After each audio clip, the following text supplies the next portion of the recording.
July 8th this year, we have another episode, another event of By Appointments Only coming up, Anthony. You and I have had multiple conversations over the past couple weeks, and I'm super, super excited about the event. Talk with us about what's going to be new and unique about this event this year. Well, I'm bringing different experts to the stage. Every time I do a conference, I want to bring a different voice to the stage, a different perspective. And I think this year it's going to be really unique because I'm bringing some people that I never brought to my stage before. And to make it really unique, we're going to bring the customer's perspective to the stage along with us. We're going to bring real life consumers to tell about their experiences, about what they like and what they don't like in the car business. Okay. And so I know I had a unique opportunity to be a guest last year. And I know last year it was very vendor heavy. We were talking about how vendors help stores. I learned a ton from the speakers we have last year. I know that we maybe have a few of the same speakers, but a few new speakers. So the adjustment in the speaker focus was mostly around the customer experience this year, Anthony? Yes, yes. I truly believe, coming from a hospitality mindset, that being customer-centric is key to being successful in any business environment. And, the speakers I selected are strong in leadership and have that same voice of reason in their message. Perfect. So one of the speakers you selected this year as our guest on this episode, his name is Chris. Chris is the vice president of sales at Kelly Auto, or vice president at Kelly Auto Group, also a partner there. He's been there for a while. Mhm. Chris, you're going to have an opportunity to speak this year at the event. Talk to us a little bit about what you'll be speaking to the audience about. Well, I know Anthony said customer focused, but I always believe that if you have to be team member focused first. If you don't have the right people, then they cannot take care of the customers coming in the door. So my focus would be the importance of making sure we have the right people and that they surround themselves with the right people inside and outside of work. Because I've heard people say this many times, leave work at work and home at home. And that is next to impossible to do because if you're Mhm. not happy in your job, and your career, your family notices it, and if you're not happy with your family, your career would notice it, and it's tough Absolutely. to really excel in life if you don't have that what we call harmony in your personal and professional life. So I'm going to talk about the theory of five and the five most important areas that I've seen people that are happy and prosperous in life. So is that a part of how you recruit people in, or once they're here, how you maintain getting the best out of your employees? Before, during, and even after, if they're no longer with us. Because my main goal, I always said this and during our orientation, I say to our team members, I say, listen, our goal is we would love you to retire with us, but more importantly, we want you to have a great life and have a successful life, and use some of the things that you've learned with the Kelly Automotive Group. That if you have your own business, you could look back and say, hey. I Mhm. learned this when I was in the Kelly Automotive Group in any business. I don't care if it's your coffee shop. I don't care if you have a Fortune 500 company that they can look back and say, this is what we've learned about personal and professional development. It's so interesting, and to me, it's a topic that really hits close to my home. I've been in the automotive industry for over 15 years, and my focus as a revenue sales leader on the vendor side has always been build from an entry level capacity. And I've always felt it's more important for me to recruit people off their skills, not their skills, but their attributes, their personality, their traits, more than their resume. But I've found that in the automotive industry, and I'll speak for myself, not for you fellas, that this is an industry that probably doesn't do a good enough job of developing people. That has been a big part of my focus throughout my career, but an even bigger part of my focus over the past 6 months is talking about the coaching and the development, taking people where you get them and making sure that when they leave as a better person. Anthony, I know this is something that's really important to you as well. And you and I have gotten a chance to talk a lot more and we align in that way. I assume that's one of the big reasons why Chris is going to be here, but talk to me a little bit more about that. Yeah, 100%. I truly believe when I go into work with dealerships, I really try to be a mentor to their staff. Yeah, I'm really trying to focus in on their habits and what they're doing well and where the opportunities lie. And knowing Chris for as long as I've known him since I got into the automotive industry, and I was able to follow him, listen to him. We've been at conferences together. He lives what he talks about. and not just once in a while, every single day. And it starts with having a focus on your own people, because if you don't have happy employees, you're not going to really have too many happy customers, right? And Chris knows how to identify somebody's why and develop from their why and focus on their skill set afterwards. It's crazy. That little statement you made there is a foreign statement to a lot of people, which is understanding your employees' why. That's Hmm. something I find a lot of Mhm. leaders don't even know to ask and understand, because until we get there, Chris, how do we ever intend to develop somebody off that? And I would say, on average, 70% of the people I develop in my career, I've had to help them figure out that why. Have Hmm. you Mhm. had a similar experience in helping them figure it out? And then once they figure it out, develop them from there? Well, one of the forms we have within the Kelly Automotive Group is at the beginning of every month, we have a goal for every sales consultant. They have to fill it out, but one of the things they have to fill out is their why. Why do you want to do this? Because, for Matt, it may be, hey, I want to move out of my apartment, buy a home. For another person, it might be, I want to go on vacation. The other person want to get, so throughout the month, rather than say, make phone calls, follow up, send your videos, we could say, remember, Anthony, you said you wanted to move out of your home. Do you remember you wanted to buy your daughter Tia? You wanted to Hmm. buy her a present. You mentioned that your son Matt was going to go to college, and your goal was you would love to pay for that. So that way we could personalize it rather than saying, make your phone calls, do Hmm. this. Who's your top five hottest people that it's, that they have intrinsic motivation versus using the organizational hammer over their Yeah. head, which is extrinsic motivation, to say, you know what, do this or else. Do Hmm. it because not because you may not love the performing of the task, but you love the result you may get, and you could reach the goals you want to reach, and you could do the things you want to do outside of life. And that's what makes life great, is when you have the freedom and independence to do the things you want to do, because every single day you have a goal and you remember in the back of your mind, this is why I'm doing this. I'm doing this because not just to make money, I'm doing it because I want to do things for my family that maybe my family couldn't do for me. I 100%. tell you, man, Chris, you and I I'm have going to only show known you each this other for. card. Can you read that card? I can actually, yeah. That is a card that I hand out to all our managers. I walk around with them in my pocket. I have Yes. done this since 1991. I hand this out. I have little cards like this because I remind them, you know what? Don't act like a boss. Hmm. Look at that person as if that was your son or your daughter or your mother or your father. How would you want them treated? Now, I could tell you with my children, I want someone being tough. I Yeah. want someone, if they're not doing a good job, now my children are all older. They're in their 30s and early 40s right now, but I want I wanted someone being tough on them Hmm. because they cared. Because when Yeah. you care about somebody, you want to make sure you have enough confidence to confront them and Hmm. point out things and let them know, I'm doing this because I care about you. In fact, my statement today at my age is, I always will look at somebody and go, listen, if I was your father, let me tell you what I would say to you. You know, this is what I would want someone to say to my son or my daughter at your age. Yeah, and you may not like it, but I'm only doing this because I care, and I want you to excel in life. And I wouldn't be fair to you or your family, because when I start caring more about your income and your Mm, family than you do, then there's an issue. Yeah. yep. Let me walk you through. I have an obligation to you and your family when you join our team to make sure, especially in the commissioned, the people that are on a commission type basis, and they can make more money. I have an obligation. We all have an obligation to make sure they could support themselves and their family. Yeah. And some people need to be pushed, and some people are self-starters. Yeah, look, what I hear you saying in that aspect that I pull from that is, you have to care enough to coach hard, and you have to coach hard in a basis of caring enough at the same time. Because if Mhm. it's foundationally not built through a relationship and a care, then that tough coaching won't land. But if I don't care enough about your outcome, then I won't waste my time coaching you tough. And so a Hmm. lot of times I think people make the mistake of, this guy's a hard on me, he's this.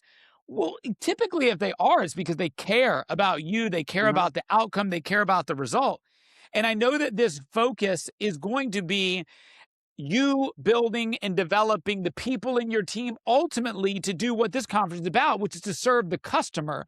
So I assume that when you're willing to serve your people, it makes it easier for them to serve their people.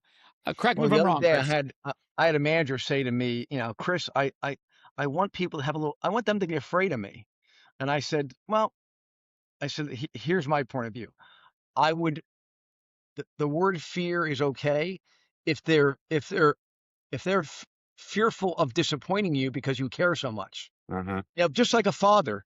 If you have a father or mother that loves you so much, and you're like, you know what, I don't want to say or do what I'm going to say because I don't want to disappoint them because I know they care about me. Yeah. That's okay if you're a little fearful of like, I'm afraid. I don't want to disappoint my mom or dad because they care about me so much and they want the best for me.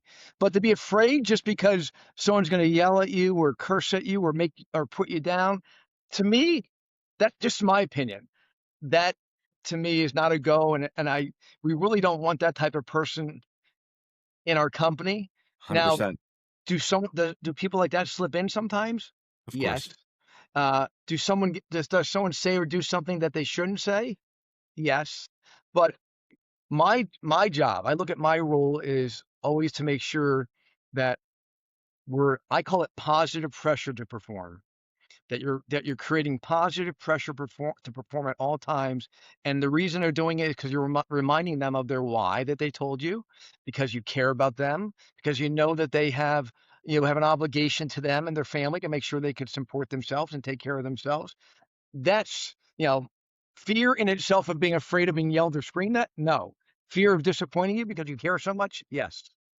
Yeah, what I hear when you say that as well, Chris, is it's respect, right? Yeah. It's like for me, I respect my parents enough to know that the two most important words they can say to me on opposite ends is, Matt, I'm proud, or Mm. Matt, I'm disappointed. Those are the Mhm. two opposite ends of the words Yes. that, because there's respect there, I look for the proud. Matt, I'm proud of you. Or, you know what, I'm disappointed in you. Those are the things that are going to Yeah. fill my chest with pride or shrug my shoulders with disappointment. Yeah. And I think that so many leaders make that mistake of fear of being scared of me is a good thing, when it's really, I want them to respect what Yes. me and what I'm doing with them and for them. Right, Chris? Think of the people we admire most. I guarantee the three of us, it would bother us much more if somebody you respected said, I'm really disappointed in you. You're better Absolutely. than that. Versus Absolutely. them yelling and F-bombing you. Yeah. Because then you could just leave and go, what a jerk. They're just nasty. But when someone looks at it and says, you're better than that, I Yeah. expect more of you. I'm disappointed. In fact, You're I usually don't know, right. talk right now. That would just break. I guarantee it would break the three of us to like, oh my gosh, 100%. I disappointed this person that admired me and respected me. The worst part It's, is every time I heard it, they were right too. Yes. You know? to me, the worst thing one of my employees can call me is their manager. Yeah. Yes. To me, I don't want to be referred to as a manager. I want to be referred to as a leader, a mentor. That is ultimately my goal as a leader, is to be viewed in their eyes as somebody they look up to and that they want Yeah. to follow. But so often us as leaders make the mistake of thinking that people should follow us because our title says we're superior. And in reality, they should follow us because we're worth being followed. Mhm. I mean, generally, we're just men and women that just want to make a good living and take care of our families. That's it. And Yeah. you throw away the titles. Yeah. You want to sit down with somebody. Hey, listen, irregardless of the title, can we just talk as people of Yeah. of, of what's going to be best to have a good career and a good life? Anthony, I've worked with stores that didn't have this mentality that Chris has, right? You have Yeah. too, I'm sure of it. Yes. Yes. I've worked with stores that have this. And when we tie it back to the purpose and kind of the theme of this event, how important have you seen it on the outside looking in, working with stores, when they have leaders who think like Chris does versus the ones that don't? What is the difference cause to their customers? What have you seen, Anthony? It's night and day. Like I said, when I walk into a difference, I can usually feel it from the sales floor before I see it inside of a CRM. You could feel the energy, right? And you can feel whether a team has been empowered and has been led, just by the little habits when you walk in, what time they show up to the dealership, do they have smiles on their faces? What kind of tonality are they using in their talk, right? You can just feel all that. And a lot of listen, majority of the stores I work with, I'm not teaching rocket science, right? This is nothing new. It's all about hospitality, identifying expectations, over delivering, right? And being like almost like a concierge and make it really easy, taking out the friction. But unfortunately, there's not enough leaders in this industry that are willing to hold the accountability. I mean, Chris will tell you one of the biggest challenges in this industry is just getting to someone to use the CRM, right?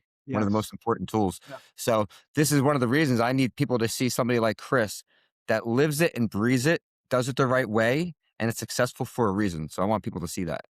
So, Chris, when they show up to the event on July 8th and they have an opportunity to listen to you talk to the audience, I know you're going to be speaking about the book that you wrote that is the foundation to everything we've talked about today. Uh, Talk a little bit more about what they should expect to leave that conference with from you. Well, just a quick overview of the book. The book is called The Theory of Five. It's two reasons for the Theory of Five is, one, that I'm a big believer, and many people are believers. We become who we surround ourselves with. And for us who have children, we worry about who our children hang out with because we believe that could influence them either in a positive way or a negative way. I don't care if you're 6 or 60.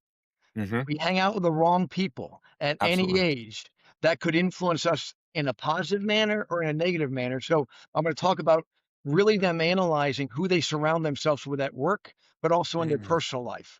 And then I'm going to talk about the 5 areas of life that I've seen people that are the happiest and most prosperous that they excel at. And they have that lifeline of a mentor that they can reach out to. And it may be different people, it may be one person on, but I believe spirituality is important to you. You don't, you don't want to believe you're the center of the world. I believe the person that you decide who you're going to be your partner in life. That person, I've seen people that I thought were really going to excel in life marry the wrong person and be destroyed. I've seen people Yeah. going nowhere that all of a sudden they become a completely different person because they meet the right person in life. Yeah. Uh, and I've looked at, so that's the relationships. And then next is children for us who have children. Listen, you can have all the spirituality, you could have a great spouse, but if your children are not able to survive and thrive on their own, Mm-hmm. we will never be happy as parents. If you see that 100%. they're struggling and they're 25, 30, 40 years old and they still need to be taken care of by you. So being a good parent is important.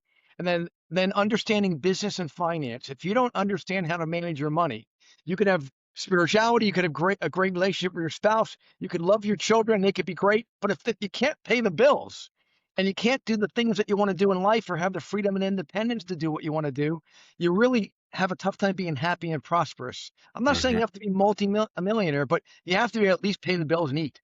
Mm-hmm. Agreed. Last but not least, all that is great. But if you don't take care of your body, it's the only body you're going to have. Mm-hmm. You can never, if you're in pain, if you're not healthy, you won't have the energy to be the best husband you could be. You won't have the energy to be the best father or business person you're going to be. It's tough to focus on spirituality if you're only in pain and you don't take care of yourself. And we only have one body.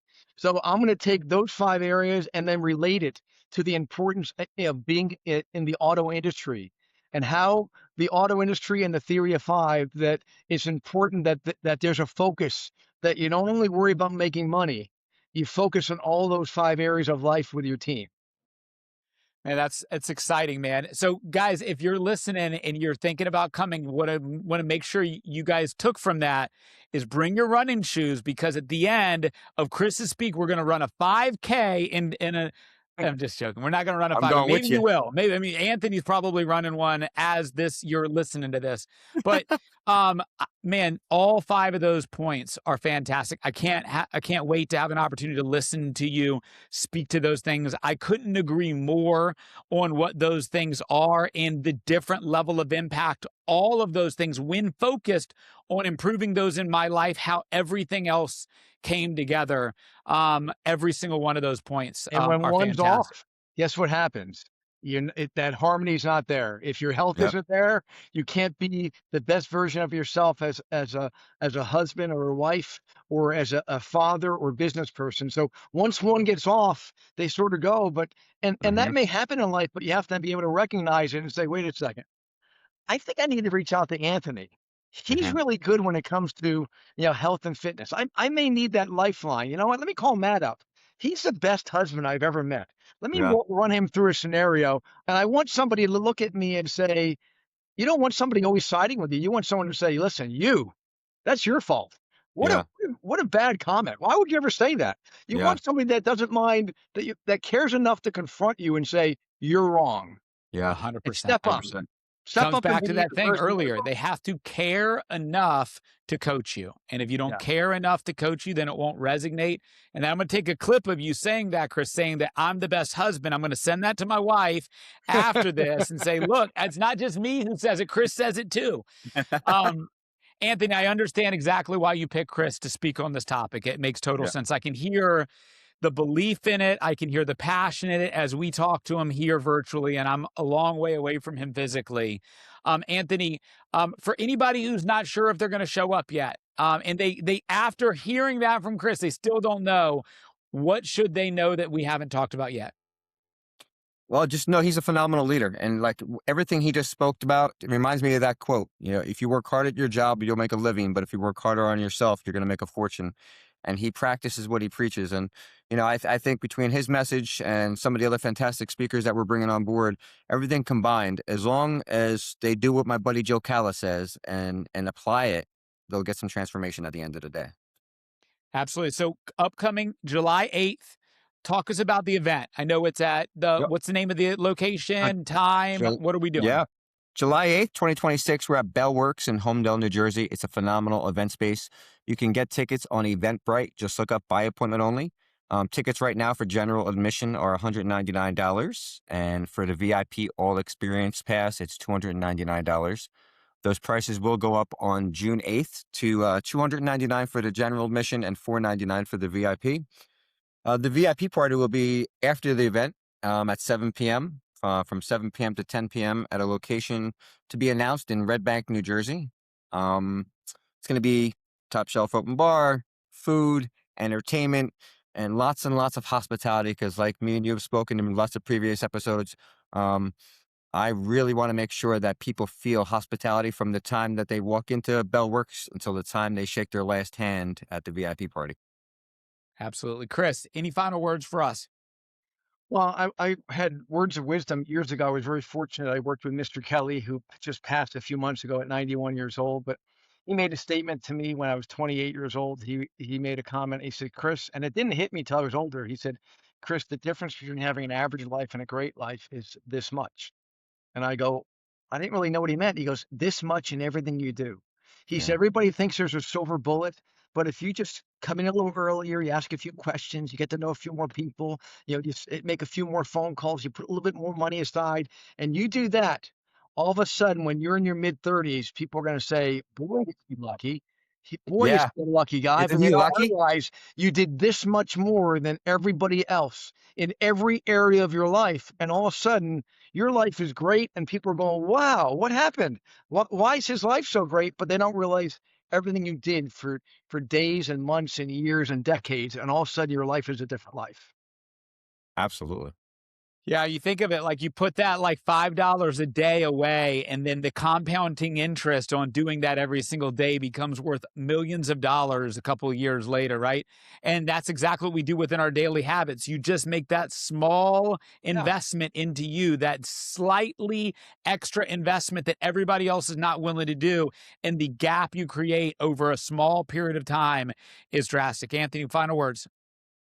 Oh, listen, first and foremost, Chris, thank you for taking the time out of your My schedule, pleasure. and investing and investing in all these people. I think it's going to be a phenomenal addition to the stage.